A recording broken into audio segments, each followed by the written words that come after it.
Voilà, bonsoir à chacun et à chacune. Ouh, il y en a qui sont loin là. Ça va? Bon, j'espère que vous allez bien. Oui? Pas trop fatigué? Bon. Vous êtes fatigué. Allez, on va commencer. On va continuer sur ce thème de la famille. On va parler des enfants ce soir plus particulièrement. Et on va lire déjà dans le psaume 78 et verset 5. Voilà, vous les verrez s'afficher. C'est formidable le progrès. Hein. Psaume 78, 5.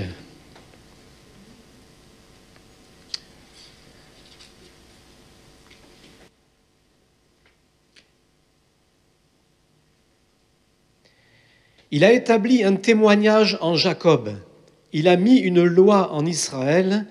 Et il a ordonné à nos pères de l'enseigner à leurs enfants, pour qu'elle soit connue de la génération future, des enfants qui naîtraient, et que, devenus grands, ils en parlent à leurs enfants, afin qu'ils mettent en Dieu leur confiance, qu'ils n'oublient pas les œuvres de Dieu et qu'ils observent ses commandements, afin qu'ils ne soient pas comme leurs pères, une race indocile et rebelle, une race dont le cœur n'était pas ferme, et dont l'esprit n'était pas fidèle à Dieu. Et puis dans Deutéronome, chapitre 32, verset 45,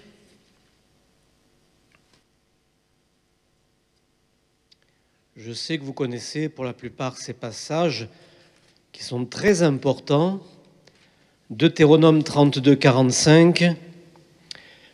Lorsque Moïse eut achevé de prononcer toutes ces paroles devant tout Israël, il leur dit « Prenez à cœur toutes les paroles que je vous conjure aujourd'hui de recommander à vos enfants, afin qu'ils observent et mettent en pratique toutes les paroles de cette loi.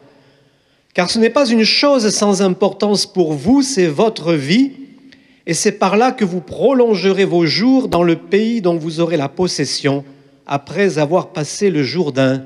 Amen. » On va prier le Seigneur de bénir cette parole. Seigneur, merci pour ta parole. Nous croyons qu'elle vient pénétrer dans notre cœur, elle vient changer notre vie, elle vient nous donner ta pensée afin que nous puissions penser comme toi, agir comme toi, réfléchir sur ces choses en profondeur et réaliser avec ton aide comment les mettre en pratique au quotidien. Merci Seigneur parce que ces conseils, ils sont vitaux et tu nous as donné la possibilité de les vivre, de les mettre en pratique. Ce ne sont pas des choses impossibles pour nous, d'autant plus que tu nous as donné ton esprit et que ta parole est dans notre cœur. Amen. Amen. Voilà, nous avons entendu ces jours-ci des enseignements extraordinaires de la part de notre frère Caruso, c'est ça. Et il a dit à un moment donné quelque chose de très intéressant. Nous avons tendance à croire que le Dieu d'amour qui s'est révélé en Jésus-Christ dans la Nouvelle Alliance n'est pas ce même Dieu d'amour dans l'Ancienne Alliance. Et il a insisté sur le fait qu'il s'agit toujours du même Dieu. Amen. Nous sommes d'accord avec ça. Mais ce qui est vrai dans un sens est vrai dans l'autre aussi. C'est que le Dieu de l'Ancienne Alliance, et on sent que le Dieu de l'Ancienne Alliance, ça ne plaisante pas, eh bien c'est le même dans la Nouvelle Alliance. Parce que nous avons tendance parfois à se dire dans l'Ancienne Alliance, c'est sévère, on va faire attention. Et puis dans la Nouvelle Alliance, Dieu devient gentil et Jésus, c'est notre copain et on va pouvoir être beaucoup plus cool. Mais là, on se trompe. Parce que, comme j'ai dit, ce qui est vrai dans un sens, le Dieu d'amour qui se révèle dans la Nouvelle Alliance, comme celui qui s'offre en sacrifice pour nous, qui pardonne les péchés, c'est le même dans l'Ancienne Alliance. Et celui de l'Ancienne Alliance qui dit « Attention, il faut transmettre ces choses à vos enfants. C'est une question de vie ou de mort pour vous et pour eux. » Eh bien, c'est aussi la même réalité dans le cadre de la Nouvelle Alliance. Et j'adhère parfaitement à cela, mais n'oublions pas que c'est dans les deux sens. Si on n'est pas sérieux, nous, ici, avec les choses de Dieu, il va se passer ce qui se passe dans le monde et qu'on trouve dans Juges chapitre 2 et verset 10. Toute cette génération fut recueillie auprès de ses pères et il s'éleva après elle une autre génération qui ne connaissait point l'Éternel, ni ce qu'il avait fait en faveur d'Israël. Nous vivons évidemment une époque où beaucoup de gens ne savent plus rien de Dieu parce qu'ils n'ont pas reçu la parole. Elle n'a pas été transmise. Des gens qui ne connaissent pas l'Éternel, ni ce que Dieu a fait en leur faveur, des gens qui ne savent pas que Jésus est mort pour leurs péchés, parce que cela ne leur a pas été transmis. Et si, à cette époque, il s'est élevé une génération qui ne connaissait pas Dieu, ce n'est pas tellement de leur faute. C'est parce que probablement il y a eu un échec dans la transmission. Et nous devons bien sûr faire attention à cela. Nous vivons dans un pays où la transmission, malheureusement, n'a pas été faite et il nous appartient, nous, en tant que peuple de Dieu, de veiller, bien sûr, là-dessus, par-dessus tout. Nous avons tendance, peut-être un peu facilement, parfois, à nous appuyer sur ce verset « Tu seras sauvé, toi et ta famille ». Ah ben alors tout va bien. Merci Seigneur. Oui, c'est vrai. Mais n'oublions pas qu'il est aussi écrit Proverbe 22, 6. Alors vous me direz, oui, mais là c'est l'Ancien Testament. Eh oui, mais c'est toujours le même. Parce que tu seras sauvé, toi et ta famille, c'est dans le Nouveau. Mais dans l'Ancien, instruis l'enfant selon la voie qu'il doit suivre, et quand il sera vieux, il ne s'en détournera pas. Peut-être qu'il y aura des temps de flottement dans sa vie, mais quand il sera vieux, il se souviendra. Et on connaît beaucoup comme ça, qui, peut-être pendant des années, il y a eu la vie active, il y a eu les affaires, et beaucoup de choses, et une vie trépidante, mais en prenant de l'âge. Alors des fois, ça fait un peu sourire parce qu'on va dire de certains, oui, mais lui, il ne s'est pas occupé de Dieu pendant toute sa vie, et voilà qu'en vieillissant, il se souvient. Eh oui, mais c'est bien. Il se souvient de ce qu'il a reçu dans son enfance. Alors c'est pas bien si pendant des années, il ne s'en est pas préoccupé, mais quand il sera vieux, il s'en souviendra. Pas seulement parce qu'il est vieux et qu'il sait que la fin n'est pas loin, mais parce qu'il y a des choses qui ont été ancrées dans son cœur d'enfant. Gloire à Dieu. Merci Seigneur s'il en est ainsi. Vous connaissez certainement pour beaucoup cette phrase très célèbre de William Booth, fondateur de l'Armée du Salut, qui a dit, entre autres, l'important, eh oui, l'important c'est l'enfant, hein, bien sûr. Hein. C'est quelque chose qu'il a dit, William Booth, fondateur de l'Armée du Salut, cet homme de Dieu qui a fait un travail remarquable. Mais vous savez, il y a des gens qui l'ont compris bien avant lui. Hein. Les grands dictateurs dans toute l'histoire ont bien compris que pour diriger un pays, il fallait miser sur les enfants, endoctriner les enfants pour pouvoir ensuite les manipuler. Et on sait très bien qu'il y a eu les jeunesses hitlériennes et toutes ces choses. Il y a eu les jeunesses communistes, il y a eu tout ce que vous voulez. Pourquoi ? Parce qu'ils avaient compris ce que ce directeur de l'Armée du Salut avait dit. L'important, c'est l'enfant. Alors, là, c'est peut-être pas le bon exemple pour les dictateurs, mais ils n'ont pas eu complètement tort. Ils avaient compris quelque chose que nous ferions bien, nous aussi, de comprendre.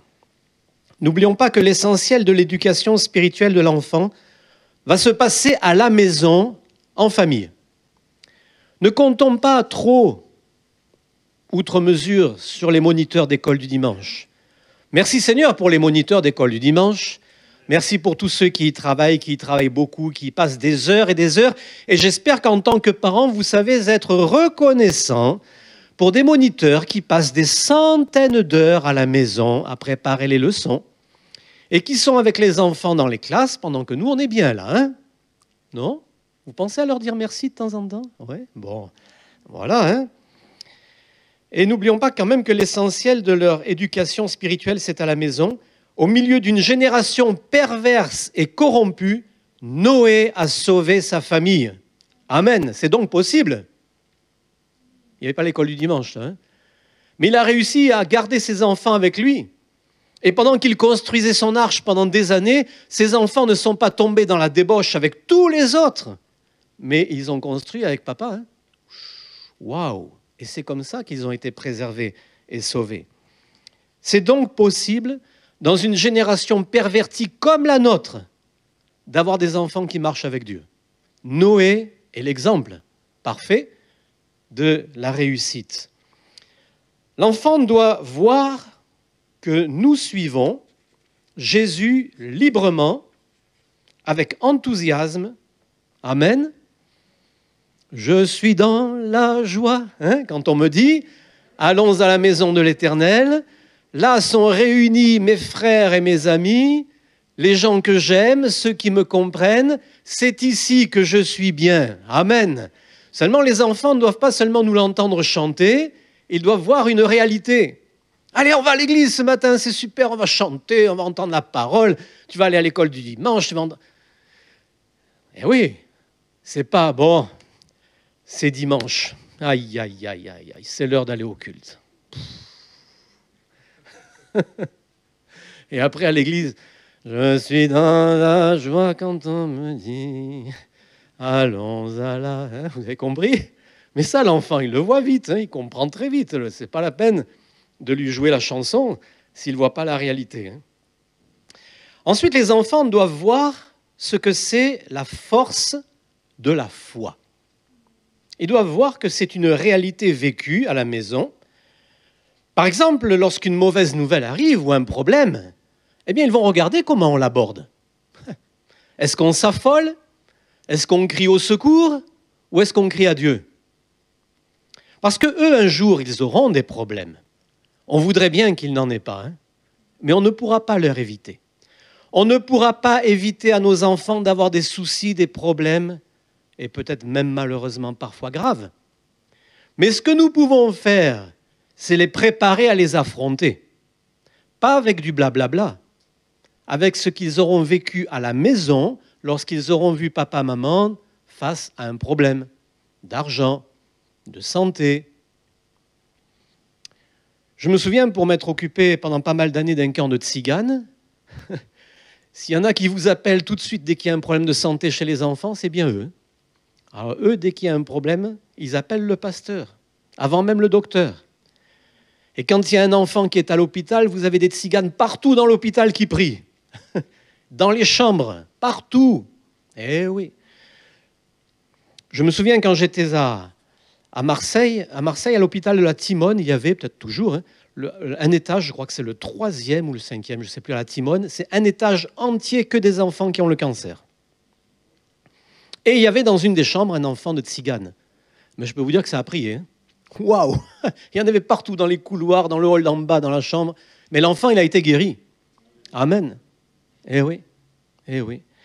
Et souvent, eh bien, des frères tziganes m'ont appelé parce que la priorité, c'est tout de suite d'appeler le serviteur de Dieu pour prier pour un enfant qui est malade. Ça, c'est important que l'enfant le voie, ça. Hein. S'il y a un décalage entre ce que nous disons et ce que nous vivons, les enfants vont vite le sentir. Il faut les préparer. Parce que vous savez, eux aussi, ils vont entendre une voix que Jésus a entendue. Et le diable ne va pas se gêner avec nos enfants. Je te donne tout si tu te prosternes devant moi. Nos enfants entendront cette voix. Tu auras tout dans ce monde si tu te prosternes devant le diable. Ils l'entendront et il faudra résister. Et ce n'est pas simple. Il faut se mettre bien sûr à la place d'un enfant ou d'un jeune qui a cette tentation de réussir dans la vie, mais de réussir avec des méthodes comme ci, comme ça, des méthodes de l'ennemi. Nos enfants, ils se retrouvent plongés dans cette société qui est décrite, malheureusement, dans 2 Timothée 3.1, vous connaissez. On y est, on est en plein dedans. Et c'est dans ce monde-là que nos enfants se retrouvent. 2 Timothée 3, chapitre 1er. J'étais à 1 Timothée. Sache que dans les derniers jours, à Antibes, en France, il y aura des temps difficiles, car les hommes seront égoïstes, non pas sur la Côte d'Azur. Amis de l'argent, non, surtout pas ici. Fanfarons hautains, on n'en connaît pas. Blasphémateurs, rebelles à leurs parents, ingrats, irreligieux, insensibles, déloyaux, calomniateurs, intempérants, cruels, ennemis des gens de bien, traîtres, emportés, enflés d'orgueil, aimant le plaisir plus que Dieu, ayant l'apparence de la piété, mais reniant ceux qui en fait la force. Éloigne-toi, mon enfant, de ces gens-là. Et vous savez, si on dit à nos enfants de s'éloigner de ces gens-là, il leur reste plus grand monde. Hein. Il leur reste les frères et sœurs dans l'église. Et puis alors, que dire face à cette parole de 2 Timothée 3, versets 1 à 5 ? Eh bien, il faut opposer la parole de Dieu. La parole de Dieu, on la trouve par exemple dans le psaume 119, verset 9. Comment le jeune homme rendra-t-il pur son sentier dans une telle société? En se dirigeant d'après ta parole. Et comment va-t-il se diriger d'après la parole de Dieu s'il n'en a pas entendu parler à la maison, déjà quand il était enfant? Notre responsabilité, bien sûr, elle est grande. Maintenant, je voudrais dire aussi que ne culpabilisons pas systématiquement. N'oublions pas que le fils prodigue, il est vraiment parti de travers. Et pourtant, son père, il était bien. Eh oui. Ça veut dire que ça peut arriver à tout le monde, qu'un enfant parte de travers. Ça peut arriver, malheureusement. Et quand on voit l'histoire du fils prodigue et le comportement du père, alors la mère, on n'en parle pas dans cette histoire, mais on sait que le comportement du père a été exemplaire. Et heureusement, c'est ce qui a sauvé l'enfant. Parce que quand l'enfant s'est retrouvé dans une grande détresse, il s'est souvenu que son père était capable de le pardonner et de l'accueillir à nouveau à la maison. Amen. Nos enfants doivent partir un jour de la maison en sachant que si malheureusement ils s'éloignent de Dieu, ils pourront toujours revenir. Ils pourront toujours se repentir et revenir. Ils pourront toujours rentrer en eux-mêmes et dire « J'ai péché contre le ciel, contre Dieu. Je ne mérite rien, mais je sais que Christ est mort pour mes péchés. Et je me souviens que mes parents m'ont dit, ou que j'ai entendu aussi à l'église, que je pouvais toujours revenir et que je serais accueilli. Amen. » Eh oui. Vous savez, dans le judaïsme, les fêtes ont un caractère très pédagogique. Il y a des fêtes, les fêtes de l'Éternel, les fêtes bibliques. Il y en a qui ne sont pas bibliques aussi, comme Hanouka en ce moment. Ce n'est pas vraiment une fête biblique, mais elle est quand même très intéressante sur le plan spirituel. Et ces fêtes ont un caractère très pédagogique et sont toujours accompagnées de récits qui expliquent la parole de Dieu et qui sont adaptés aux enfants, de symboles qui sont très pédagogiques pour expliquer aux enfants, aux adultes aussi, pourquoi pas, de chants. Beaucoup de chants entourent les fêtes juives, des chants pour enfants, des chants pour adultes aussi. Nous, vous savez, dans un pays comme le nôtre, on apprend aussi des chants aux enfants. Et oui, le bon roi d'Agobert a mis sa culotte à l'envers. Ça, c'est super. Eh ouais. Pirouette, cacahuète. Et on a grandi avec ça. Hein. J'ai du bon tabac dans ma tabatière. Ah, vous la connaissez, hein, vous aussi. Hein. Ouais. Mais vous savez, chez les Juifs, c'est pas ça. Mais alors, pas du tout. Les chants sont en rapport avec la parole de Dieu. Eh oui. Et lorsqu'il y a des fêtes, les enfants ont toujours une place. L'épouse a une place, le chef de famille a une place. Et il y a beaucoup de chants d'enfants, par exemple, qui sont très instructifs. Vous trouvez, par exemple, pour la Pâque, un chant qui s'appelle Manishtana. Manishtana laila hazemi kol haleilot. Alors, c'est quoi ça? Eh bien, ça rappelle, c'est l'enfant qui chante et qui attend une réponse. Manishtana laila hazé, qu'est-ce que cette nuit? Alors, il s'agit de la nuit de Pâques, hein.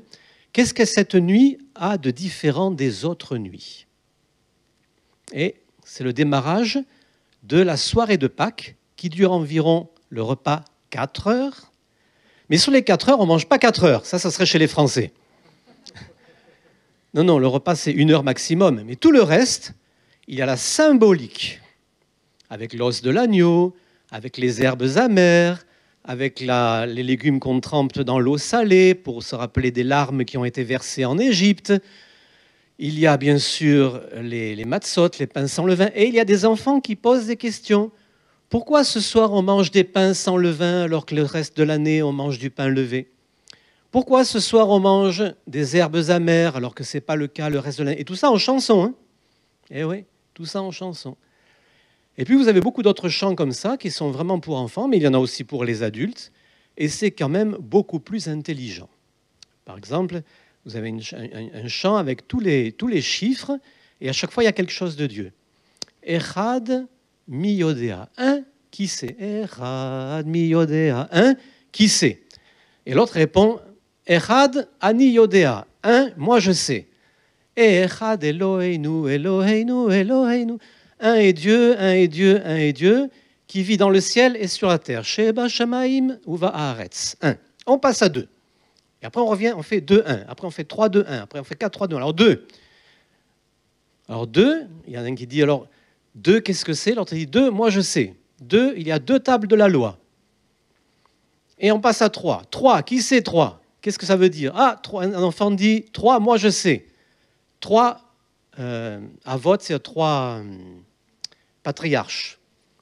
Abraham, Isaac et Jacob. On passe à 4. 4, qui sait que c'est avec ce 4? Il y a un enfant qui dit, moi je sais. 4 mères en Israël. Rachel, Léa, Bila, Zilpa. On passe à 5. 5, alors qui sait? Alors, il y a toute une chanson comme ça. Hein. À 5, qu'est-ce qu'on dit à 5? Eh oui, 5. 5 livres de la Torah, 5 livres de la loi. Et ça continue comme ça. Et ça va jusqu'à 13. Et alors à chaque fois, c'est 1. À 2, on fait 2 et 1. 3, 2, 1. 4, 3, 2, 1. 5, 4, 3, 2, 1. À chaque fois, on répète. Et quand vous arrivez à 13, c'est 13, 12, 11, 19. Et vous avez fait toute la parole de Dieu résumée. 10. Qui c'est 10? Les 10 commandements, bien sûr. 11. Aïe, aïe, aïe, 11. Ouh là là, ça c'est difficile. Les 11 étoiles du rêve de Joseph. Ouh là, c'est chaud. Hein. 12. Les 12 tribus d'Israël. Voilà, 13, c'est un peu spécial, c'est les 13 attributs de Dieu. Bon, pour dire, et ça, c'est dans les fêtes, et ça a un caractère pédagogique, ça veut dire quelque chose. C'est pas le bon roi d'Agobert a mis sa culotte à l'envers, oui, c'est pas ça du tout. Parce que nous, on est les champions, hein. Frère Jacques, dormez-vous? Depuis le temps, je devrais dormir. Hein. Et pour Noël, eh ben, on a petit Papa Noël, hein. Eh ouais, bien sûr. C'est comme ça. Non, mais ça a l'air de rien, vous voyez. Mais c'est comme ça qu'on arrive à avoir des générations d'enfants qui ne savent rien, qui ne savent plus rien. Alors heureusement, dans nos assemblées, merci Seigneur, on a des chants. On a beaucoup de chants, on a beaucoup de beaux chants, et il y a des chants pour les enfants. Amen. Maintenant, les enfants doivent aussi apprendre qu'avec Dieu, alors bien sûr que Dieu nous aime, que Dieu pardonne, que Dieu est bon, que Dieu exauce sa prière, que Dieu guérit, tout ce que vous voulez, ok. Mais il faut aussi apprendre que le Dieu de l'Ancienne Alliance, c'est le même.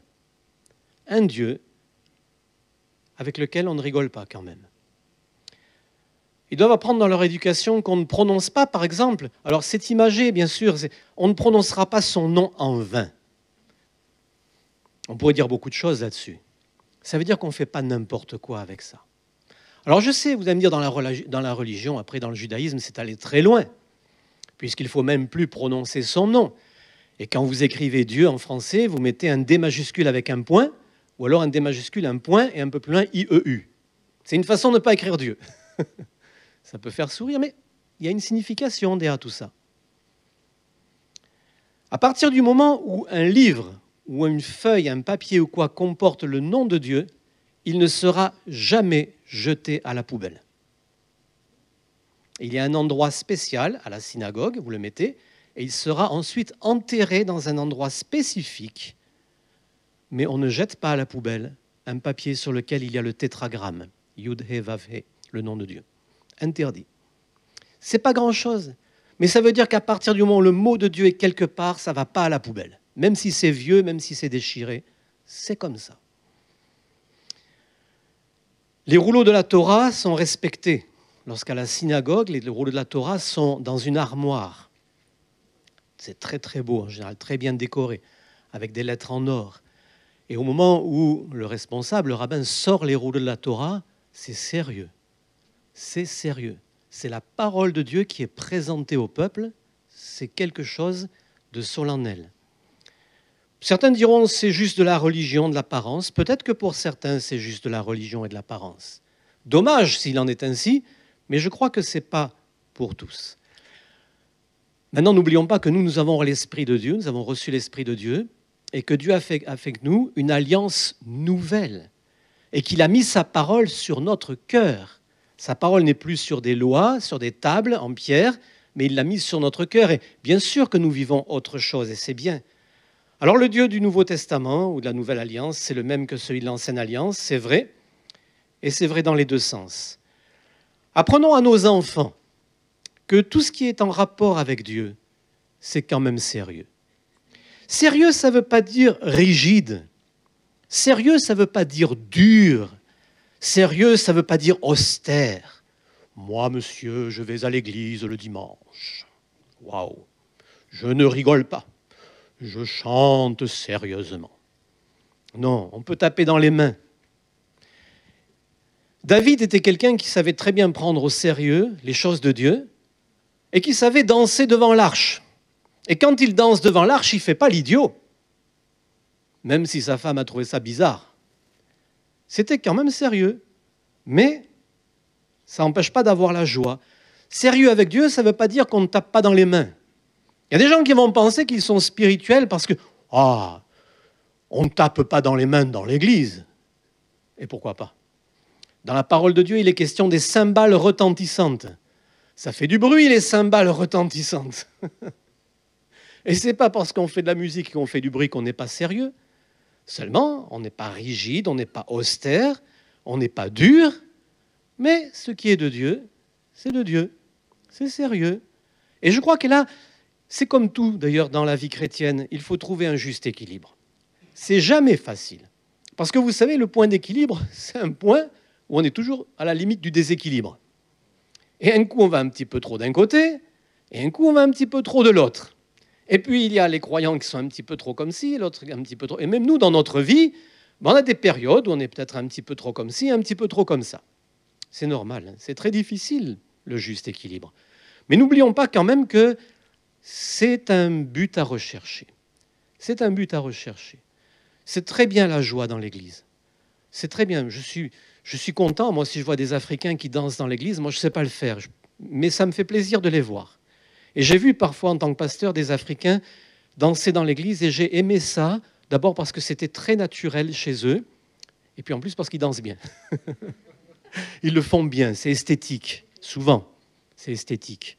Moi, si je le fais, ce ne sera pas esthétique. Non, pas du tout. Voilà, mais ça ne les empêche pas d'être sérieux dans les choses de Dieu. D'accord? Et ce n'est pas parce qu'on est rigide et qu'on est austère qu'on va être sérieux avec la parole de Dieu, à l'inverse. Alors que Dieu nous aide, parce que ça, on va le transmettre à nos enfants. Ces attitudes, on va les transmettre à nos enfants. Si on est très cool, eh bien nos enfants risquent d'être très, très, très cool. Parce que vous savez, quand on parle de travers chez les enfants, ça, voilà. Et si on est trop dur, ben on va les dégoûter. Et beaucoup ont été dégoûtés. Dans les religions aussi, pas partout.